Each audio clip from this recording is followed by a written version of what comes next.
In this lecture, we'll talk about gear trains. So these are a sort of mechanical transformer, very similar to the electrical transformer that you studied previously, and they are capable of transferring same amount of power, but at different torque and speed values. So similar to the electrical transformer, where you saw that the power was being transferred same, but the only thing that was going to happen in case of electrical transformer was the change in the voltage values at the secondary side. So you had a step-up transformer where you tried to increase the value of voltage at the secondary side, but eventually the current reduced, or step-down transformer where you have the voltage at the secondary side reduced, but the current increased. So similarly, you have gear trains where what you do is you try to change the value of torques at the output side. Either you are going to increase it or decrease it with eventually change or reduction in speed or increase in speed respectively. And the power in this case also remains same. So we call such type of gears as lossless gears. In fact, in real gears, there must be some sort of power loss taking place, either in the form of energy absorbed by the gear or saved into the gear if they have some mass. If gears are having mass, they will be saving in the energy in the form of kinetic, and if they have some sort of friction or some sort of air drag is working on it, then you'll be having energy loss into the in order to overcome the friction or air drag. So the gear ratio in this case is given by this relation. This is T1 upon T2 equal to N1 upon N2 equal to R1 upon R2, which is equal to omega 2 upon omega 1, or equal to theta 2 by theta 1, where T1 is the applied torque at gear 1. So if this is gear 1 and this is gear 2, and this gear, you are going to apply torque T1 at the first gear, and T2 is the torque that is experienced by gear 2. So, and suppose that N1 is the number of teeth of gear 1 and N2 is the number of teeth on gear 2, and omega 1 is the angular speed of gear 1, omega 2 is the angular speed of gear 2, while theta 1 is the angular displacement and the angular displacement of gear 1 and 2 respectively. R1 is the radius of gear 1 and R2 is the radius of gear 2. Now suppose that using the same relation we try to find the transfer function of the system which has gear arrangement connected to a mass with a moment of inertia J. Suppose you give an input in the form of torque to gear 1 which causes it to displace by theta 1. So now the task is to find the transfer function where T1 is the input and theta 2 is the output. Output is the angular displacement that the mass with moment of inertia J exhibits. So let's use the equation, the similar equation that we studied. So T1 upon T2 is given as theta 2 by theta 1 is equal to N1 by N2. So if we use this relation, we see that T2, the torque which is experienced by gear 2, will be equal to T1 N2 by N1. So T2 upon T1 was equal to N2 by N1. So from this relation we got the torque experienced by gear 2 will be equal to the torque input multiplied by the N2 by N1, which is gear ratio. So if we draw the FBD of mass with moment of inertia J, so on this particular mass the torque T2 is applied anticlockwise, while the torque that are being restricting the motion of J, or the resisting torques, exist because of the spring, the dashpot and the moment of inertia J.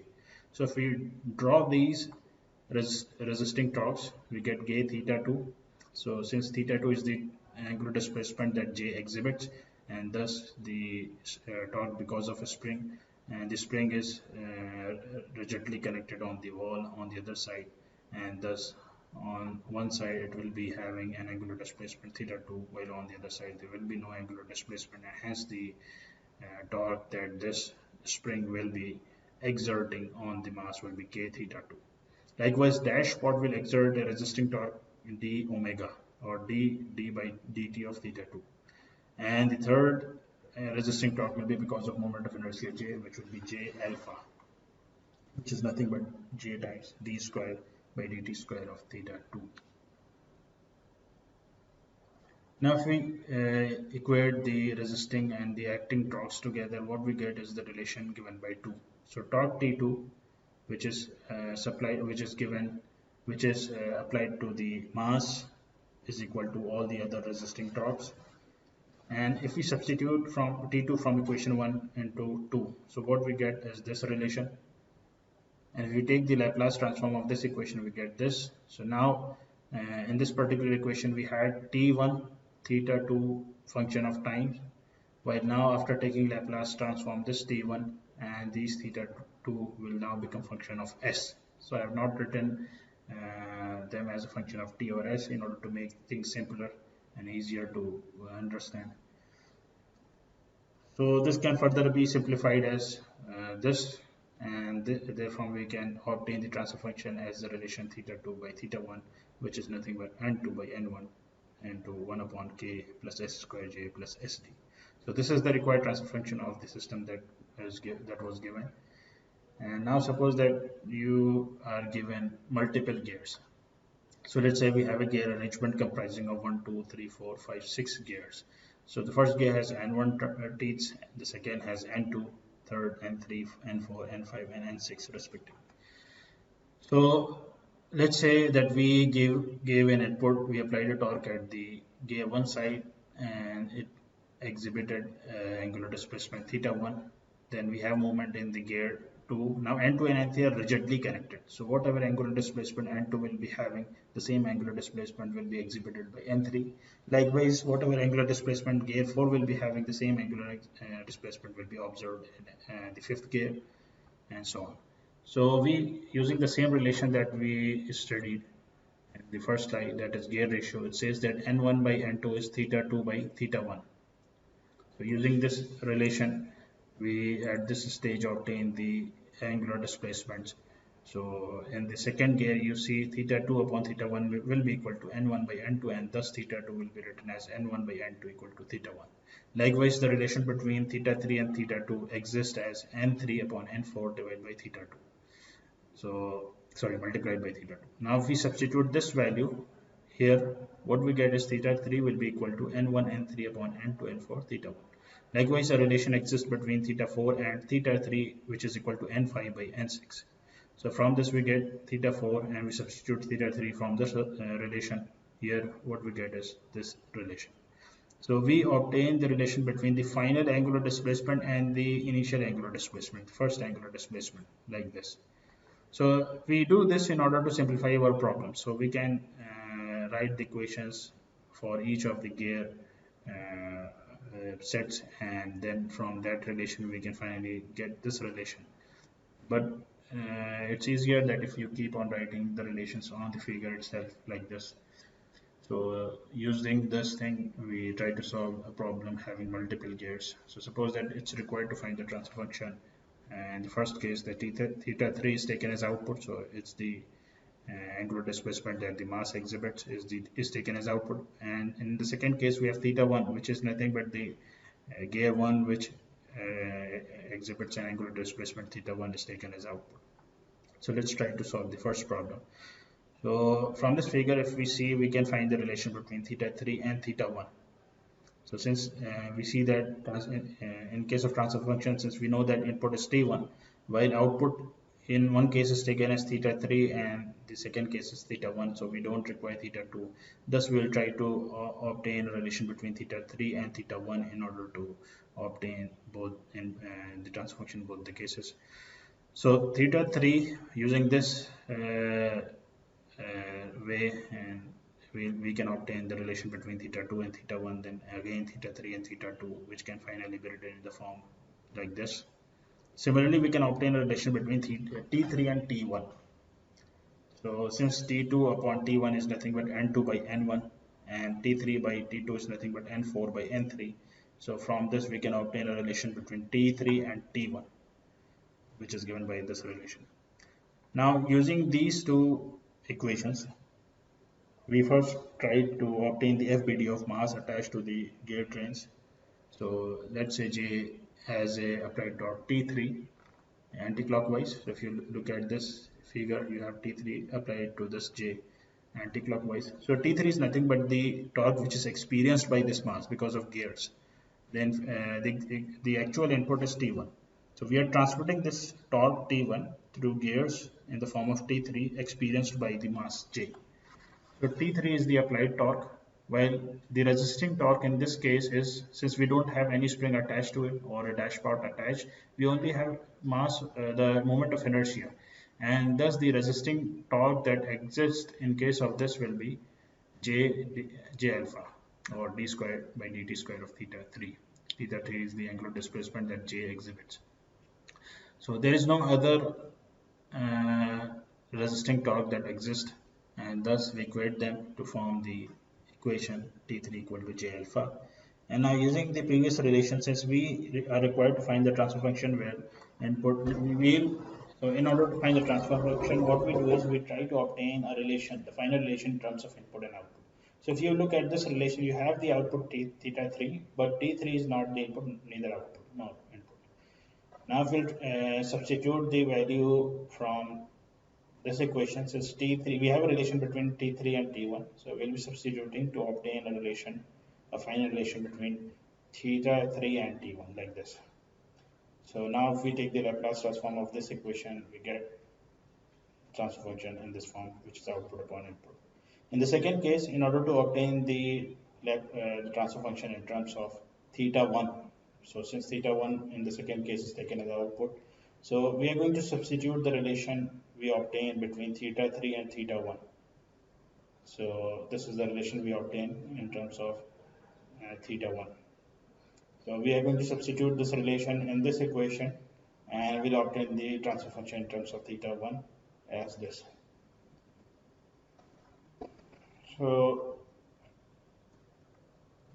now if we required to find the transfer function of electrical systems. So say we have an electrical system with input Vs and it accompanies our LC elements, and the output is taken from the capacitor.